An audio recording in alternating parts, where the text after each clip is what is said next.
Hello नमस्कार बच्चों, कैसे हो आप सभी। मैं आशा करता हूं कि आप लोग बहुत अच्छे होंगे, स्वस्थ होंगे और आपकी पढ़ाई भी बहुत ही अच्छी चल रही होगी। तो बच्चों, आज का ये क्लास आपके लिए बहुत ज़्यादा इम्पोर्टेंट है, क्योंकि आज के क्लास में हम लाए हैं आपके लिए क्लास 12th फिजिक्स का 35 मोस्ट इम्पोर्टेंट ऑब्जेक्टिव क्वेश्चन। और बच्चों, ये सभी प्रश्न प्रीवियस ईयर के क्वेश्चन है और आपको पता होना चाहिए कि प्रीवियस ईयर के क्वेश्चन से सबसे ज्यादा प्रश्न आपके एग्जाम में पूछे जाते हैं। ओके जी, तो इस क्लास को बिल्कुल ध्यान से देखिएगा और आज के क्लास में दिए जाने वाले सभी प्रश्नों को आप लोग अच्छे से याद भी करते हुए चलिएगा। ओके, चलिए फिर क्लास को स्टार्ट करते हैं। और बच्चा पार्टी मैं बता दूं, ये फिजिक्स के क्वेश्चन बैंक का दूसरा क्लास है। पहला क्लास भी अपलोड कर दिया गया है, वो भी देख लीजिएगा। ये हमारा क्वेश्चन बैंक का दूसरा क्लास है। देखो, जिसमें कि पहला नंबर सवाल आपके सामने है, आप लोग भी आंसर बताते हुए चलिएगा और लास्ट में बताइएगा इस 35 ऑब्जेक्टिव में आपका स्कोर क्या रहा। क्योंकि बच्चों, क्वेश्चन बैंक यानी कि प्रीवियस ईयर का क्वेश्चन आपको यह पता चलाता है कि किस प्रकार के प्रश्न आपके एग्जाम में पूछे जाते हैं। देखो, पहला नंबर सवाल आपके सामने पूछा जा रहा है कि एक स्टेट कूलम बराबर डॉट डॉट डॉट कूलम होता है। कितना कूलम होता है बच्चों, ये बताना है। तो एक स्टेट कूलम बराबर 1/3 गुणा 10⁻⁹ ये कूलम होता है। ऑप्शन नंबर डी आपका बिल्कुल करेक्ट हो जाएगा। बच्चों, अलग से क्या पूछा जा सकता है मैं बताऊं।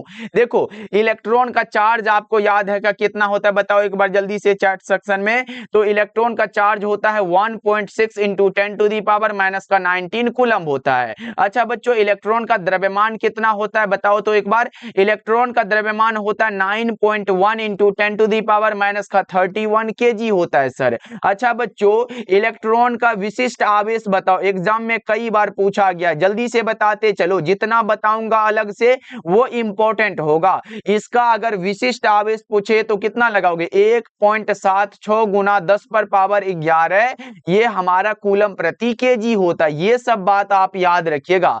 एक स्टेट कूलम बराबर 1/3 गुना 10⁻⁹ कूलम होता है। याद रख लिए बच्चों।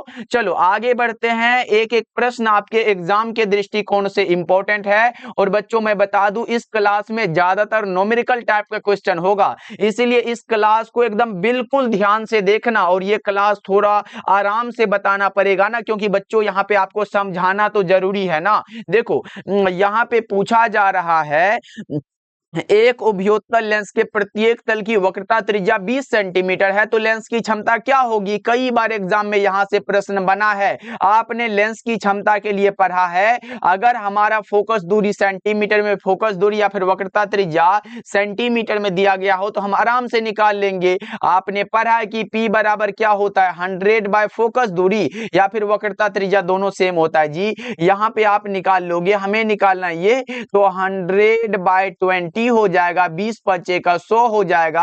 आपका राइट आंसर 5 डायोप्टर हो जाएगा। 2 नंबर सवाल का जवाब ऑप्शन नंबर ए, ध्यान रखिएगा। ओके, चलो आगे बढ़ते हैं। अगला नंबर सवाल का जवाब बताओ बच्चा पार्टी। अगर आप अभी तक कुछ नहीं पढ़े हो तो क्वेश्चन बैंक को जरूर करके जाना, क्योंकि यहां से आप बहुत सारा प्रश्न एग्जाम में बना के आओगे, वो भी डायरेक्ट पूछा जाता है। क्वेश्चन बैंक पढ़ने का यही अर्थ होता है कि जो प्रश्न डायरेक्ट आया आप टिक मार के चले आओगे। बस बच्चों, आपको ध्यान से करने की जरूरत है, बस आपको अभी से भी पढ़ाई में लग जाना है। अब देखो, यहाँ पे है कि थोरियम के एक परमाणु में न्यूट्रॉन की संख्या क्या होगी। और बच्चों, आपने न्यूट्रॉन की संख्या के लिए फॉर्मूला पढ़ा है, n बराबर a - का z होता है। और ये फॉर्मूला एग्जाम में आया हुआ है, इसलिए मैंने बताया ना, जितना मैं अलग से लिखूं एकदम याद करते हुए चलोगे आप लोग। न्यूट्रॉन की संख्या निकालने के लिए आपको क्या करना पड़ेगा, द्रव्यमान संख्या में से परमाणु संख्या को घटाना है।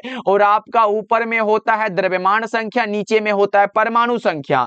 थोरियम का परमाणु संख्या 90 है, तो आप a - का z है, a कितना दिया गया, 230 दिया गया बच्चों, यहाँ पे लिख दो। और ऐसा प्रश्न हर एक बार यूरेनियम पे पूछा था, एक बार हीलियम पे पूछा था। तो याद रखिएगा, न्यूट्रॉन की संख्या निकालने का ये सूत्र याद रहेगा ना, आप आराम से निकाल लोगे। ऊपर क्या होता है बच्चों, ऊपर होता है द्रव्यमान संख्या, नीचे होता है परमाणु संख्या। यहाँ पे ये हमारा द्रव्यमान संख्या 230 है, माइनस का हमारा 90 हो जाएगा। तो ये करते हो तो आपका क्या निकलेगा, इसमें से घटा दो, 9 4 13 यानी कि 140 हो जाएगा। क्या बच्चों, 140 हो जाएगा। राइट आंसर आपका ऑप्शन नंबर बी हो जाएगा। समझ में तो आ रहा है ना बच्चों, ऐसे प्रश्न आपके एग्जाम में बने हुए हैं। ओके, चलो आगे बढ़ते हैं। चौथा नंबर सवाल का जवाब बताओ। ये रहा, एक लौह चुंबकीय पदार्थ की चुंबकशीलता म्यू क्या होती है?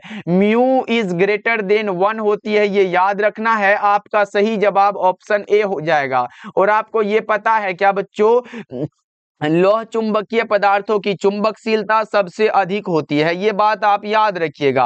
अच्छा, पूछेगा निम्नलिखित में कौन शैथिल्य प्रदर्शित करता है? तो बच्चों याद रखिएगा, लौह चुंबकीय पदार्थ जो है ये शैथिल्य प्रदर्शित करता है। ये भी एग्जाम में 2024 में आया हुआ है। अगर पूछे शैथिल्य प्रदर्शित बच्चा पार्टी कौन करता है, तो आपका क्या आंसर होगा? सर वो लौह चुंबकीय पदार्थ होता है। इतना को याद रख लोगे ना। चलो, ये 5 नंबर सवाल का जवाब बताओ। और बच्चा पार्टी आज मैं आप लोगों से रिक्वेस्ट कर लूं कि आप लोग सभी बच्चे एक बार क्लास को लाइक कर लीजिएगा। अगर आप हमारे साथ पहली बार जुड़ रहे हो तो आप लोग सब्सक्राइब करके जुड़ सकते हो। डेली क्लास का टाइम जो है वो शाम के 7 बजे और शाम के 8 बजे है, 2 क्लास होता है बच्चों। तो एक बार सभी बच्चे क्लास को लाइक कर लेना, तभी तो बच्चों पढ़ाने में मजा आता है ना जी। न्यूमेरिकल टाइप का क्वेश्चन है, आज भारी लग सकता है कुछ क्वेश्चन, लेकिन घबराना नहीं है, मैं आपके साथ हूं ना बच्चों। देखो, एक प्रत्यावर्ती धारा की शिखर वोल्टेज यानी कि बच्चा पार्टी यहाँ पे पीक वोल्टेज 440 वोल्ट दिया गया है, तो इसकी आभासी वोल्टता आपको निकालना है। यानी कि बच्चों पीक वोल्टेज को हम किसके द्वारा दर्शाते हो जानते हो? ये हमारा होता है Vm द्वारा। कितना है? 440 वोल्ट दिया गया है। हमारा Vm कितना? 440 वोल्ट दिया गया है। और हमने कौन सा सूत्र पढ़ा है? सर सूत्र क्या होता है एक बार बताओ जल्दी से। Vrms बराबर क्या होता है? Vm बटा में √2 होता है। हमारा Vm 440 और बटा में √2 हो जाएगा। क्या बच्चा पार्टी 440 बटा में 1/√2 लिख सकते हो क्या? बताओ तो एक बार। आप इसे 1/√2 में दर्शा सकते हो ना। 440 बटे 1 लिखोगे वही बात आएगा। तो आप ये कर सकते हो क्या, 440 गुना में ये √2 को ऊपर भेज दो तो नीचे में क्या 2 लग जाएगा हमारा। तो ये 1 से कटेगा तो ये हमारा 220 आ जाएगा। तो बच्चा पार्टी 220 √2 कहीं पे है क्या? 220 √2 कहीं पे आंसर आया है क्या बच्चा पार्टी? ऑप्शन नंबर सी आपका बिल्कुल करेक्ट हो जाएगा। एक एक प्रश्न को याद करते हुए चलना है। न्यूमेरिकल टाइप का क्वेश्चन है, घबराना नहीं है, अच्छे से आप बना पाओगे। ओके, चलो अगला नंबर सवाल का जवाब बताओ। और बच्चा पार्टी मैं तो कहूंगा इस सारे प्रश्न को आप अपने कॉपी में नोट कर लेना, बहुत इंपॉर्टेंट है जी। न्यूमेरिकल टाइप का क्वेश्चन इस टाइप से हर एक बार बनता है। तो एक बार क्या करना, 35 ऑब्जेक्टिव ऐसे कॉपी में लिख लेना बच्चों। देखो, एक आवर्धक ग्लास जिसकी क्षमता जो है 12 डायोप्टर दिया गया है, तो इसकी आवर्धन क्षमता क्या होगी? बड़ा आसान सा सवाल है सर, हमने पढ़ा है इसके लिए कि P बराबर क्या होता है? 1/f फॉर्मूला होता है। लेकिन हमें इसका पहले क्या फोकस दूरी निकालना पड़ेगा, क्योंकि हमने पढ़ा है कि m बराबर 1 + d/f आवर्धन क्षमता के लिए। तो यहां से एक फॉर्मूला ये यूज हो जाएगा और दूसरा फॉर्मूला क्या यूज होता है बच्चों, यहां पे बता दूं, m बराबर 1 + d/f। तो हमें फोकस दूरी पहले निकालना पड़ेगा। तो इसमें f बराबर क्या हो जाएगा? 1 बटा में क्या होगा? यहाँ पे 1/p हो जाएगा। तो आप यहाँ पे ये देखो ना, 1/p तो हमारा पावर 12 दिया गया है, तो 1/p का अर्थ है कि वो 1/12। तो आप इसे क्या लिख सकते हो बच्चों? इसे आप क्या लिखोगे? इसे हमारा क्या हो सकता है? 0.833 हो सकता है, क्योंकि ये कर सकते हो तो आप निकाल लेना। ये मीटर में होगा क्योंकि ये मीटर के लिए है। अगर आप सेंटीमीटर में निकालते हो तो वो भी निकल जाएगा। सेंटीमीटर में क्या होगा? 8.33 सेंटीमीटर। ओके बच्चा पार्टी, तो 8.33 सेंटीमीटर को आप याद रख लो। अब ये फॉर्मूला को इधर लाओ, क्या होगा? m बराबर 1 + d/f ही। तो आप 1 + d कितना होता है? d क्या है? स्पष्ट दृष्टि की न्यूनतम दूरी है। कितना होता है भैया? 25 सेंटीमीटर होता है। और बटा में f कितना निकाला? जस्ट मैंने आज यहाँ पे 8.33 निकाला। तो आप यहाँ पे ये कर लो ना भाई, क्या करोगे? 1 प्लस 8 तिया के 24 हुआ, और ये हमारा जो अगर पॉइंट में 3 से गुना करोगे तो ये हमारा 3 बेर में कट जाएगा। तो आपका राइट आंसर 1 प्लस 3 बराबर में 3 1 4 आ जाएगा। आपका सही आंसर ऑप्शन ए हो जाएगा। तो बच्चा पार्टी का भी क्या ऑप्शन ए आया है, बताओ तो एक बार जल्दी से। ऑप्शन ए बिल्कुल करेक्ट हो जाएगा, ध्यान रखिएगा आप लोग। चलो 7 नंबर सवाल का जवाब जल्दी से बता दो। ये देखो प्रश्न है सर, बड़ा सा ये न्यूमेरिकल है। अरे भाई आसानी से बनेगा, बस आप देखते जाओ और आंसर को लगाते जाओ, क्योंकि आपको प्रदीप भैया पर भरोसा है। एक भी एग्जाम में प्रश्न नहीं छूटने देंगे, चाहे जैसा भी प्रश्न आ जाए। बच्चा पार्टी देखो यहाँ पे प्रश्न पूछा जा रहा है, 10 एम्पियर की धारा एक तार से 10 सेकंड तक प्रवाहित होती है। यदि तार का विभवांतर 15 वोल्ट हो तो किया गया कार्य, बच्चा पार्टी कार्य मतलब वर्क होता है ना, तो वर्क पूछा गया आपसे क्या होगा। हमारा दिया क्या गया है पहले ये जानो। क्या बच्चा पार्टी यहाँ पे पहले ये देखो कि क्या सब दिया गया है। तो हमारा दिया गया आई बराबर क्या दिया गया है, 10 एम्पियर दिया गया सर, ये दिया गया बच्चों। अच्छा टाइम कितना दिया गया बच्चा पार्टी, देखो तो 10 सेकंड दिया गया है। कितना, 10 सेकंड यहाँ पे लिख सकते हो। उसके बाद आपके सामने क्या दिया गया बच्चा पार्टी, यहाँ पे भी दिया गया। तो भी कितना दिया गया है, 15 वोल्ट दिया गया। विभवांतर कितना है, 15 वोल्ट दिया गया है। ये 3 दिया गया हमारे सामने। और कार्य के लिए हमने क्या पढ़ा है, W बराबर V Guna I Guna T, ये फॉर्मूला है। और ये तीनों हमारे सामने ये दिया गया है। तो भी कितना है, भी हमारा 15 दिया गया, गुना में आई कितना है, आई 10 दिया गया है, गुना में टी कितना दिया गया सर, 10 दिया गया। ये तो सीधा सा सवाल था सर, 10 गुना 10 100 होगा, और 100 गुना 15 बराबर 1500 होगा। तो बताओ ना, कार्य का मात्रक जूल होता है, 1500 जूल। करेक्ट आंसर सी हो जाएगा। समझ में आया बच्चों, ये फॉर्मूला है, इसे तो याद रखना ही पड़ेगा ना, इसके अलावा कैसे बनेगा कोई भी न्यूमेरिकल। तो ये सब याद रखने हैं आपको बच्चों। ओके, क्लास को लाइक करते चलिएगा, क्योंकि आपका लाइक ही हमारे लिए मोटिवेशन का काम है। तो आप लोग भी क्लास को लाइक करते चलोगे ना बच्चा पार्टी। जिस प्रकार से आपका मोटिवेशन क्या है, आपके माता पिता या फिर घर का सिचुएशन, तो ये सब आपका मोटिवेशन है। इसी प्रकार से हमारा भी तो मोटिवेशन होता है ना भैया। तो आप लोग क्लास को लाइक करते चलिएगा, और इस चैनल पे नए जुड़ रहे हो तो सब्सक्राइब करिएगा। ओके चलो, ये रहा 8 नंबर सवाल। इसमें धीरे पढ़ाने में मेरी मजबूरी है बच्चों। ऐसे हमारा कोई भी क्लास ऐसा नहीं होगा जिसके आप 2x पे करके देख रहे हो। देखो, जब प्रकाश एक माध्यम से दूसरे माध्यम में संचरित होता है तो निम्नांकित में कौन सी राशि परिवर्तित नहीं होती है, आवृत्ति कभी नहीं बदलती है। ऑप्शन बी आपका सही हो जाएगा। बता दो एक बार, निम्नांकित में किसका द्रव्यमान इलेक्ट्रॉन के द्रव्यमान के बराबर होता है। और बच्चों मैंने फर्स्ट क्वेश्चन में ही बताया है कि ये इलेक्ट्रॉन के बारे में ज्यादा आता है। तो बताओ तो इलेक्ट्रॉन का द्रव्यमान कितना होता है, तो वो होता है 9.1 इंटू 10 टू दी पावर। और अगर ये याद रहेगा तभी बनेगा ये प्रश्न, ये केजी में होता है। तो ये तो किसका, ये इलेक्ट्रॉन का द्रव्यमान है। यहाँ पे पूछा गया निम्नांकित में किसका द्रव्यमान इलेक्ट्रॉन के द्रव्यमान के बराबर होता है। प्रोटॉन का द्रव्यमान कितना होता है पता है किसी को, ये होता है 1.673 गुना 10 पर पावर माइनस का 27 केजी में होता है। इसी प्रकार हाइड्रोजन का यही होता है, याद रखिएगा। पॉजिट्रॉन का होता है 9.1 into 10 to the power minus का 31 केजी होता है। और अगर भैया न्यूट्रॉन की बात करें, न्यूट्रॉन का कितना होता है 1.673 गुना 10 पर पावर माइनस का 27 केजी होता है। बच्चों ये तीनों का तो मिलता है, लेकिन इलेक्ट्रॉन के द्रव्यमान के बराबर तो ये पॉजिट्रॉन का लग रहा है। तो हमें लगता है कि 9 नंबर सवाल का जवाब सी हो जाएगा। क्या होगा बच्चों, ऑप्शन सी से मिल रहा है, क्योंकि इलेक्ट्रॉन का द्रव्यमान भी ये है और पॉजिट्रॉन का द्रव्यमान भी ये होता है। तो दोनों याद रखना आप, ये पॉजिट्रॉन का द्रव्यमान इलेक्ट्रॉन के द्रव्यमान के बराबर होता है। ओके चलो, 10 नंबर सवाल है कि महत्तम तीव्रता के लिए कोस फाई का मान क्या होता है।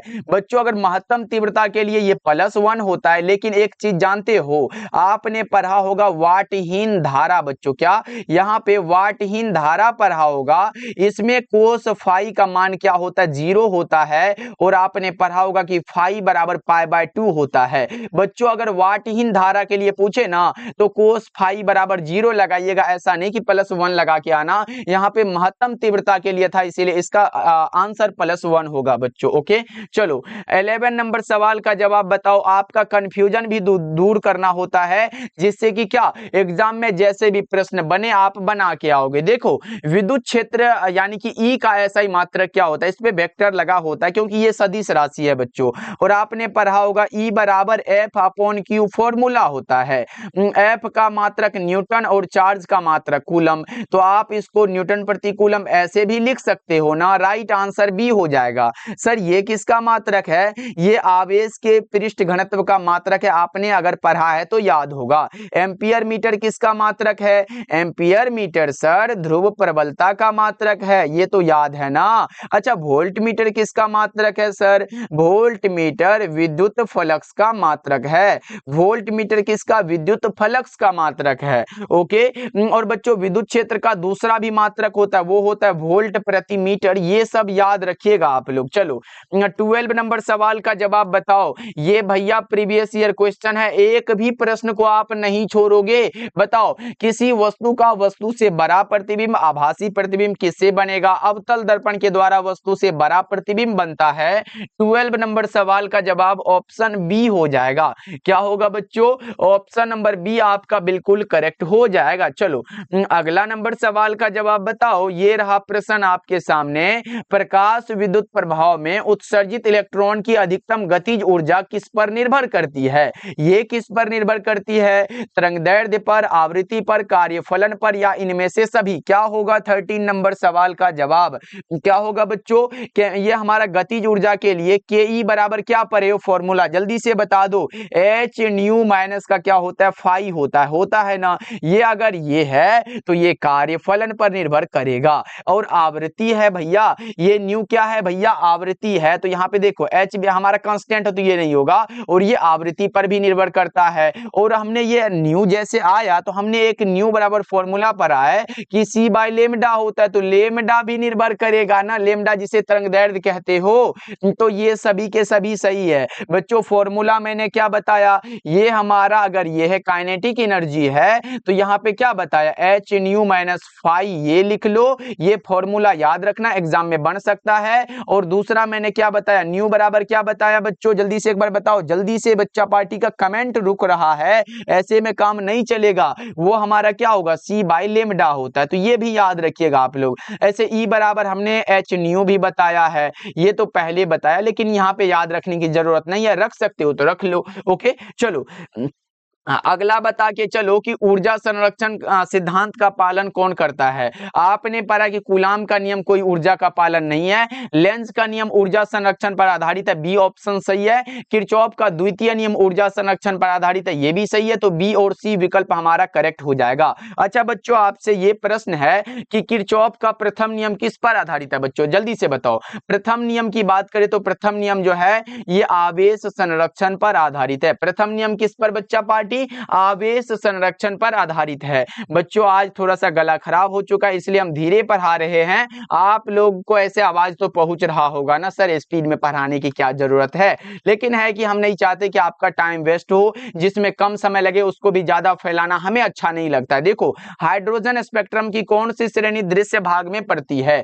बामर श्रेणी होता है बच्चों। 15 नंबर सवाल का जवाब ऑप्शन बी हो जाएगा। चलो 16 नंबर सवाल है, दशमिक संख्या 15 का द्विआधारी क्या होगा? जल्दी से बता के चलो, जल्दी से बच्चा पार्टी।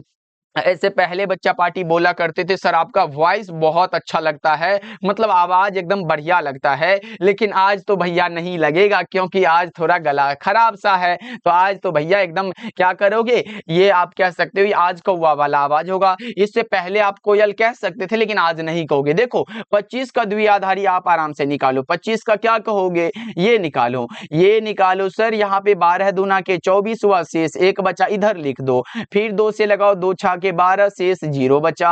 फिर 2 से लगाओ, 2 तिहाई 6, शेष 0 बचा। फिर 2 एकम 2, शेष 1 बचा। अब नीचे से ऊपर हमें चल देना है, तो 1 1 0 0 1, 1 1 0 0 1। अब मिला लो ऑप्शन। द्विआधारी पूछा, 2 लगाना पड़ेगा। सही जवाब ऑप्शन सी हो जाएगा बच्चों। आप लोग इसको ध्यान रखिएगा, इंपॉर्टेंट बात है। चलो अगला बताओ। ऐसे इंपॉर्टेंट कहना नहीं है, ये क्वेश्चन बैंक है तो इंपॉर्टेंट ही है। देखो प्रतिघात का मात्रक क्या होगा, ओम होता है। प्रतिघात का मात्रक क्या होता है, ओम होता है। अच्छा, फैराड किसका मात्रक है, फैराड धारिता का मात्रक है। ओम मीटर किसका मात्रक है भैया, जल्दी से बताओ। ओम मीटर जो है ये प्रतिरोधकता का मात्रक है। ओम मीटर प्रतिरोधकता का मात्रक है। एम्पियर किसका मात्रक है, धारा का मात्रक है। तो राइट आंसर आपका ए हो जाएगा। बताओ 18 नंबर सवाल है, जब प्रकाश की एक किरण ग्लास स्लैब में प्रवेश करती है तो इसका तरंगदैर्ध्य क्या होगा। बताओ जल्दी से क्या होगा इसका तरंगदैर्ध्य, इसका तरंगदैर्ध्य घट जाएगा। 18 नंबर सवाल का जवाब क्या होगा, ऑप्शन नंबर हमारा बी हो जाएगा करेक्ट आंसर। चलो अगला बता के चलो, और भी न्यूमेरिकल है क्या बच्चा पार्टी, होगा आगे एक दो। देखो आयाम मोडुलन सूचकांक का मान कितना होता है, 0 से 1 के बीच होता है। बच्चों यहाँ पे पूछे ना मोडुलन कितने प्रकार के होते हैं, याद रखना ये मोडुलन जो होते हैं ना बच्चों, ये 3 प्रकार के होते हैं। एक होता है आयाम मोडुलन, क्या होता है, आयाम मोडुलन। दूसरा क्या होता है, आवृत्ति मोडुलन होता है। उसके बाद तीसरा क्या होता है, कला मोडुलन होता है। लेकिन यहाँ पे आयाम मोडुलन सूचकांक का मान पूछा, 0 से 1 के बीच होता है। करेक्ट आंसर सी हो जाएगा। ओके चलो 20 नंबर सवाल का जवाब बता दो। ये रहा आपके सामने प्रश्न, आपको बताने हैं। देखो प्रश्न क्या पूछा जा रहा है, 5 ओम प्रतिरोध के तार से जिसका विभवांतर 7 वोल्ट है, 20 मिनट तक धारा प्रवाहित होती है तो उत्पन्न ऊष्मा क्या होगी। इंपॉर्टेंट बात है और यहां से प्रश्न बन सकते हैं एग्जाम में। अब देखो आपको मैंने क्या बताया, प्रतिरोध मतलब आर, आर कितना दिया गया, 5 ओम दिया गया सर। उसके बाद देखो उसके बाद भी कितना दिया गया, 7 वोल्ट दिया गया, भी बराबर 7 वोल्ट दिया गया है सर। अच्छा टाइम भी दिया गया बच्चा पार्टी, टाइम 20 मिनट दिया गया तो टाइम यहां पे ले लो 20 मिनट। आप इसे सेकंड में निकालना चाहते हो तो 20 गुना 60 कर दो, 6 दूना के 12 और 2 जीरो लगा दो, 1200 हो जाएगा। लेकिन जानते हो यहाँ पे हमारा जो है बच्चा पार्टी, यहाँ पे है प्रतिरोध के तार से जिसका विभवांतर 7 ये है, लेकिन यहाँ पे धारा जो प्रवाहित होती है तो आई भी तो निकालना पड़ेगा ना। तो आई बराबर क्या हो जाएगा, यहाँ पे याद रखना इंपॉर्टेंट है। आई हमारा क्या होगा, आई नहीं दिया गया तो निकाल लो ना, आई बराबर भी बटा में आर, ओम के नियम से पढ़े हो ना। भी कितना दिया गया, 7 दिया गया है, आर कितना दिया गया, 5 दिया गया, 7 बटा में 5 है तो कितना होगा, 1 पॉइंट कुछ होता है, कितना होता है ये हमारा 5 के 5 और 20 पांचों की 20 यानी कि 1.4 हो जाएगा। मतलब आई बराबर यहाँ पे लिख सकते हो क्या बच्चों, यहाँ पे आई बराबर 1.4 लिख सकते हो। अब आओ मैं फॉर्मूला आपको बताता हूं। H बराबर क्या होता है, मतलब ऊष्मा पूछा तो H बराबर क्या होगा, आई स्क्वायर आर इंटू टी होता है। ये फॉर्मूला है, ये फॉर्मूला को आपको याद रखने हैं। अब देखो आई कितना है हमारा 1.4 दिया गया तो 1.4 का स्क्वायर करोगे, इंटू में आर कितना दिया गया, आर देखो ना बच्चों 5 दिया गया तो इंटू को गुना लिखो 5 हो जाएगा। फिर गुना में टी कितना दिया गया, 1200 दिया गया तो आप 1200 को लिख दोगे। बच्चा पार्टी 1.4 का स्क्वायर है, इसका मतलब है कि 1.4 गुना में 1.4, फिर गुना में 5 दिया गया है, गुना में 1200 दिया गया है। अब देखो 1.4 गुना 1.4 मतलब कितना हो सकता है, जल्दी से एक बार निकाल के बताओगे क्या बच्चा पार्टी। 1.4 गुना 1.4 कितना, 1 पॉइंट, ये हमारे 4 चौके 16 6 हो जाएगा। 1 पॉइंट यहाँ पे याद रखो 1.96 हो जाएगा, गुना में 5 गुना में 1200 हो जाएगा, हो जाएगा।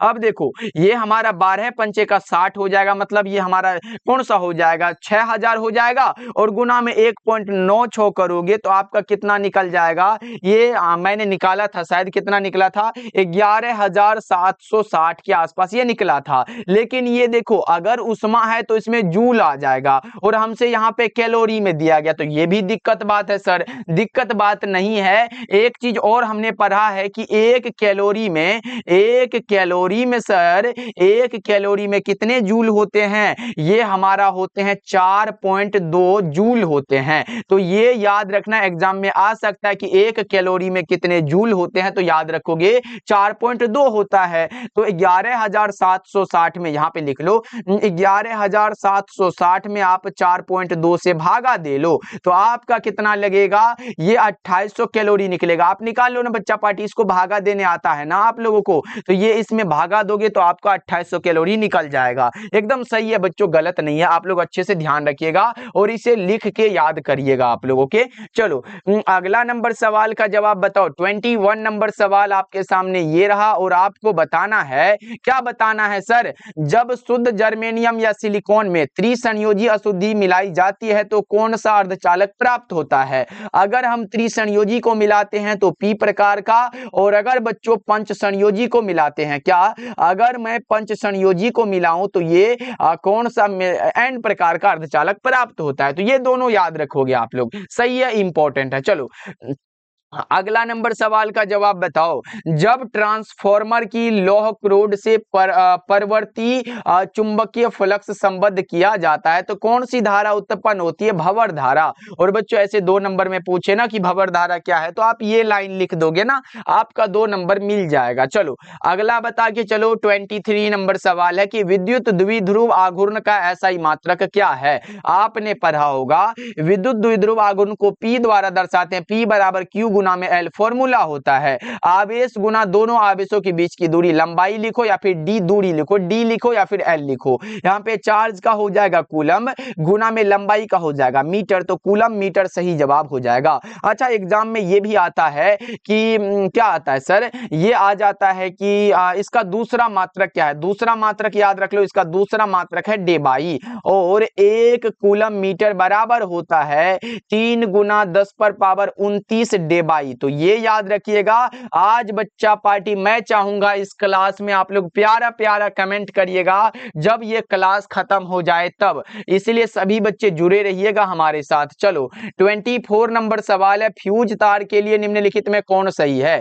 फ्यूज तार के लिए कम प्रतिरोध होता है, इसका कम गलनांक होता है, ए और बी दोनों करेक्ट हो जाएगा बच्चों। 24 नंबर सवाल का जवाब डी वाला ऑप्शन सी, कौन सा, सी वाला ऑप्शन लगा सकते हो। चलो अगला बताओ। 25 नंबर सवाल है, ऑप्टिकल फाइबर का क्रोड किस पदार्थ का होता है। ऑप्टिकल फाइबर का बच्चा पार्टी क्रोड जो होगा वो होता है शुद्ध सिलिका का। किसका बच्चों, शुद्ध सिलिका का होता है। राइट आंसर आपका सी हो जाएगा। आसान सा प्रश्न है। चलो 26 नंबर सवाल का जवाब बताओ। विद्युत द्विध्रुव आघूर्ण कौन राशि है, सदिश राशि है, इसमें कुछ समझाना है नहीं, तो चलो आगे बढ़ते हैं।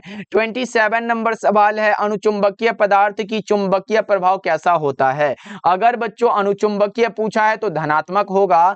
आप हमें बता सकते हो प्रतिचुंबकीय पदार्थ का कैसा होगा, बताओ जल्दी से। प्रतिचुंबकीय पदार्थ का चुंबकीय प्रभाव कैसा होता है, तब आप बता के चलोगे, तब आप बता के चलोगे। कैसा जानते हो, ऋणात्मक होता है बच्चों। ओके, तो ये बात आप याद रखिएगा। 27 का करेक्ट आंसर आपका ए हो जाएगा। चलो 28 नंबर सवाल है, टीवी प्रसारण के लिए किस आवृत्ति परास का उपयोग होता है। 30 से लेके 300 मेगाहर्ट्ज होता है। कितना, 30 से 300 मेगाहर्ट्ज होता है। 28 नंबर सवाल का जवाब सी हो जाएगा। बच्चे क्लास को लाइक तो करते जा रहे हो ना आप लोग, बताते हुए चलोगे। ओके चलो कर दिए सभी बच्चे। अच्छा बच्चों एक इंपॉर्टेंट बात आपको बताना था, जितने भी बच्चे हमारे द्वारा तैयार फिजिक्स केमिस्ट्री और बायोलॉजी के गैस क्वेश्चन का नोट्स लेना चाहते हो, यानी कि बच्चों फिजिक्स केमिस्ट्री और बायोलॉजी में जितना क्वेश्चन आपको हमारे द्वारा दिया जाएगा एग्जाम में उसके बाहर नहीं आएगा, तो क्या सर बहुत सारा क्वेश्चन दोगे, नहीं। फिजिक्स केमिस्ट्री और बायोलॉजी में चाहे वो फिजिक्स हो, केमिस्ट्री हो, बायोलॉजी हो, आपको 50 से 60 सब्जेक्टिव क्वेश्चन मिलेगा और 200 ऑब्जेक्टिव क्वेश्चन मिलेगा, और इसके बाहर कोई भी सब्जेक्ट में आना नहीं है। इतना बायोलॉजी में मिलेगा, इतना केमिस्ट्री में, इतना फिजिक्स में मिलेगा, इसके बाहर नहीं आएगा बच्चों। ये 3 सब्जेक्ट की गारंटी हम लेते हैं, आप लोग हमारे साथ पढ़ने की गारंटी ले लेना। ओके बच्चों, इसका चार्ज मात्र ये 199 रखा गया, और बच्चा पार्टी चाहे आप हिंदी मीडियम से हो, इंग्लिश मीडियम से हो, ये दोनों मीडियम के लिए दिया जा रहा है बच्चों। और साथ में हिंदी का नोट्स बिल्कुल फ्री मिल जाएगा। 70 82 16 85 नंबर पे आप कॉल या मैसेज कर सकते हो। ओके बच्चों, और इस नोट्स को जरूर पढ़िएगा, चाहे आप अभी तक कुछ पढ़े हो नहीं पढ़े हो, और आप 10 दिन में एक सब्जेक्ट यानी कि बच्चों फिजिक्स केमिस्ट्री बायोलॉजी को 10-10 दिन में आप खत्म कर पाओगे, 30 दिन में खत्म कर लोगे। और बच्चों आप 30 दिन नहीं पढ़ सकते, अगर आपको अच्छा नंबर लाना है तो आप लोग जरूर पढ़िएगा, इसे बहुत अच्छा नोट्स आपके लिए बनाया गया है। ओके, दोनों मीडियम के लिए उपलब्ध है, इस नंबर पे कॉल या मैसेज कर सकते हो। चलो अब आगे बढ़ते हैं। 30 नंबर सवाल है, ताप बढ़ने से अर्धचालक का प्रतिरोध घट जाता है। ऑप्शन बी आपका राइट हो जाएगा। चलो 30 नंबर सवाल है कि ब्रूस्टर का नियम क्या हो जाएगा। ब्रूस्टर का नियम क्या कहता है बच्चों, बताओ तो। किसी माध्यम की सतह पर आपतित किरण के ध्रुवण कोण का टेंजेंट माध्यम के अपवर्तनांक के बराबर होता है, यही होता है ना। तो यहाँ पे म्यू बराबर क्या होगा, 10 IP हो जाएगा। राइट आंसर आपका सी हो जाएगा। ये इंपॉर्टेंट है बच्चों, पूछेगा 2 नंबर में ब्रूस्टर का नियम क्या है। तो आप सुनो, लिखो एक बार, जल्दी से लिखो। किसी माध्यम की सतह पर, लिखो ब्रूस्टर का नियम देके डैश दो। किसी माध्यम की सतह पर आपतित किरण के ध्रुवण कोण का टेंजेंट माध्यम के अपवर्तनांक के बराबर होता है, और नीचे में लिख दोगे म्यू बराबर 10 IP लिख दोगे, तो 2 नंबर आपका कहीं कटने वाला नहीं है बच्चों, याद रखिएगा। ओके, चलो 31 नंबर सवाल है कि निकेल क्या है। बच्चों आपके सामने लोहा आए, क्या लोहा आ जाए, उसके बाद आ जाए कोबाल्ट, क्या कोबाल्ट आ जाए, निकेल आ जाए, तीनों के तीनों लौह चुंबकीय है। 31 का ए हो जाएगा। चलो 32 नंबर सवाल है, डायनेमो का कार्य सिद्धांत किस पर आधारित है। डायनेमो का कार्य सिद्धांत विद्युत चुंबकीय प्रेरण पर आधारित है, सही जवाब बी हो जाएगा।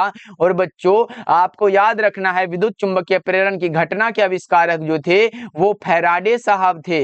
फैराडे ने 1831 ईस्वी में विद्युत चुंबकीय प्रेरण की घटना का आविष्कार किया था। और बच्चों जानते हो फैराडे साहब ने विद्युत अपघटन का नियम भी दिया था, ये याद रखना। विद्युत अपघटन का नियम भी कब दिया गया था, 1833 में इन्हीं के द्वारा दिया गया था। ये दोनों बात याद रखिएगा। ओके, चलो 33 नंबर सवाल आपके सामने है कि स्व प्रेरकत्व का मात्रक क्या होगा। स्व प्रेरकत्व का मात्रक हेनरी होता है, और आपको 1 हेनरी बराबर याद रखना है क्या होता है, 1 हेनरी बराबर 10 पर पावर 3 मिली हेनरी होता है। ये भी एग्जाम में पूछा गया है। और 1 हेनरी बराबर एक चीज और होता है, 1 वेबर बटा में एम्पियर होता है, ये भी आपको याद रखना है। ये सभी बात आपको याद रखते हुए चलना है। अच्छा बच्चों ये वेबर किसका मात्रक है, ये बताओगे क्या, वेबर किसका मात्रक है बताओ तो एक बार। ये चुंबकीय फ्लक्स का मात्रक है, किसका मात्रक है, यहाँ पे याद रखिएगा, ये चुंबकीय फ्लक्स का मात्रक है, यहां से बना के आओगे।